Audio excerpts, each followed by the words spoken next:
नमस्कार दोस्तों।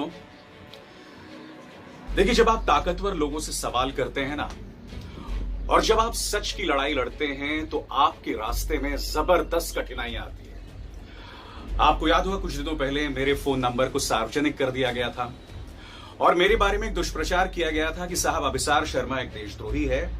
तो लगातार 60 घंटों तक मेरा फोन बजता रहा, मुझे गालियां दी जाती रहीं।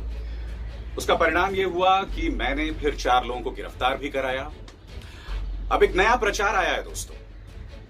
प्रचार यह है दोस्तों, आपको याद होगा कल ही हमारा शो आया है, मोदी के हाथ से फिसलता उनका गढ़। हम पश्चिमी उत्तर प्रदेश गए थे, वहां पर 5 लोकसभा सीटों का हमने मुआयना किया था और हमने पाया था कि 2014 जैसे हालात नहीं है। प्रधानमंत्री नरेंद्र मोदी के लिए मुश्किल है। मैं गांव बेगराजपुर गया था जो कि मुजफ्फरनगर में है, और वहां पर मैंने एक बुजुर्ग से बात की और वो बुजुर्ग मुझे बता रहा था कि किस तरह से फैक्ट्रीज से जो निकलता जहर है वो उनके खाने में जाता है और जिंदगियां बर्बाद हो रही हैं। इसी पर मैंने आज से कई सालों पहले, जब मैं एबीपी न्यूज में था, तब स्टोरी की थी। पहले तो आप देखिए ये पूरा क्लिप, आप देखिए मैं क्या कहना चाह रहा हूं। उसके लिए हम क्या इस बेबसी को समझना होगा, क्योंकि आज से कुछ सालों पहले मैं खुद आया था यहाँ पे रिपोर्ट करने। वो समस्या अभी भी मुंह खड़ी है। क्या दद्दा, क्या दिखा रहे हैं आप मुझे? सरकार के कारनामे। हाँ, सरकार ने मिल मालिकों से मुकदमा करवा दिया। हाँ। अपने सचिव को भेज करके मिल मालिकों ने सरकार में हाई कोर्ट में मुकदमा करा दिया गन्ने के बारे में। मिल मालिकों से सहमति करके योगी सरकार ने, और उसके बाद सचिव को कह दिया कि मोदी जी ने बढ़ा दिया, मैं नहीं पैसे बढ़ाऊंगा। हाँ, और उसके बाद 1.5 महीना मिल लेट चला। इसी वजह से किसानों को बहुत बड़ी समस्या हुई है। तो आप देखिए यहाँ समस्याएं मुंह बाहे खड़ी हुई हैं। समस्याएं मुंह बाहे खड़ी हैं। सारी समस्याएं एक दूसरे से जुड़ रही हैं। कहीं एक तरफ जैसे कह सकते हैं गन्ना की समस्या है, कहीं दूसरी तरफ आप देख सकते हैं लोगों के स्वास्थ्य की समस्या है। इंसान करे तो करे क्या। अब इस क्लिप का आंशिक हिस्सा इस्तेमाल करके मेरे खिलाफ यह प्रोपेगेंडा चलाया गया कि अभिसार शर्मा जो है इस गरीब गांव वाले को रिश्वत दे रहा है।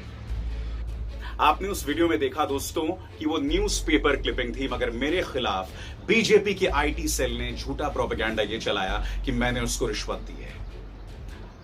और इनमें जो चलाने वाले लोगों में ये प्रमुख नाम है, ये हैं विकास पांडे चौकीदार।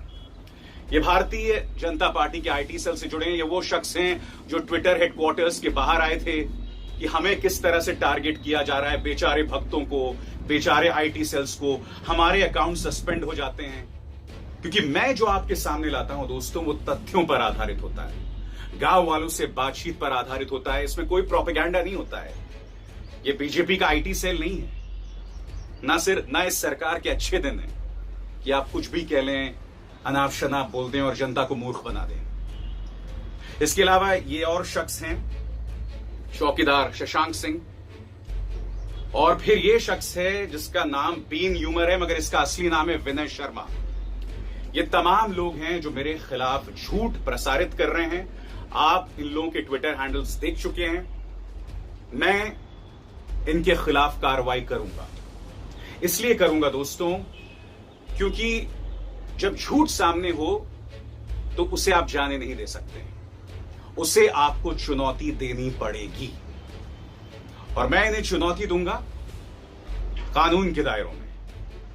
क्योंकि अगर तुम्हारे पास प्रमाण था तो वो तो तुम पेश नहीं कर पाए, उल्टा मैंने आपके सामने प्रमाण पेश कर दिया है। उसके लिए हम क्या इस बेबसी को समझना होगा, क्योंकि आज से कुछ सालों पहले मैं खुद आया था यहाँ पे रिपोर्ट करने। वो समस्या अभी भी मुंह बाहे खड़ी है। क्या दद्दा, क्या दिखा रहे हैं आप मुझे? सरकार के कारनामे। हाँ, सरकार ने मिल मालिकों से मुकदमा करवा दिया। हाँ। अपने सचिव को भेज करके मिल मालिकों ने सरकार में हाई कोर्ट में मुकदमा करा दिया गन्ने के बारे में। मिल मालिकों से सहमति करके योगी सरकार ने, और उसके बाद सचिव को कह दिया कि मोदी जी ने बढ़ा दिया, मैं नहीं पैसे बढ़ाऊंगा। हाँ, और उसके बाद 1.5 महीना मिल लेट चला। इसी वजह से किसानों को बहुत बड़ी समस्या हुई है। तो आप देखिए यहाँ समस्याएं मुंह बाहे खड़ी हुई हैं। समस्याएं मुंह बाहे खड़ी हैं। सारी समस्याएं एक दूसरे से जुड़ रही हैं। कहीं एक तरफ जैसे कह सकते हैं गन्ना की समस्या है, कहीं दूसरी तरफ आप देख सकते हैं लोगों के स्वास्थ्य की समस्याएं। इंसान करे तो करे क्या। मगर मैं जानता था दोस्तों कि जब आप कुछ ताकतवर लोगों से सवाल करते हैं तो उसका आपको खमियाजा भी भुगतना पड़ता है, जिसके लिए मैं तैयार हूं, क्योंकि मैं जनता की आवाज हूं, क्योंकि मैं लोगों के मुद्दे लाता हूं, क्योंकि हम जानते हैं कि पिछले 3 सालों से क्या हो रहा है। मुख्यधारा की मीडिया अपने चैनल्स में सिवाय झूठ के, सिवाय हिंदू मुस्लिम संवाद के कुछ और नहीं परोसती, सिवाय नफरत के।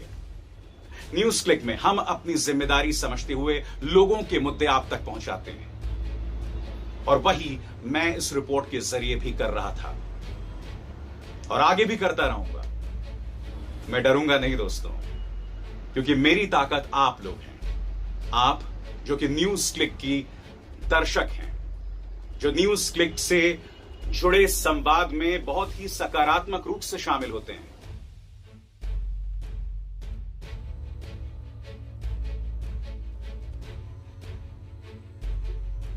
इनमें से कुछ बहुत ताकतवर लोग हैं।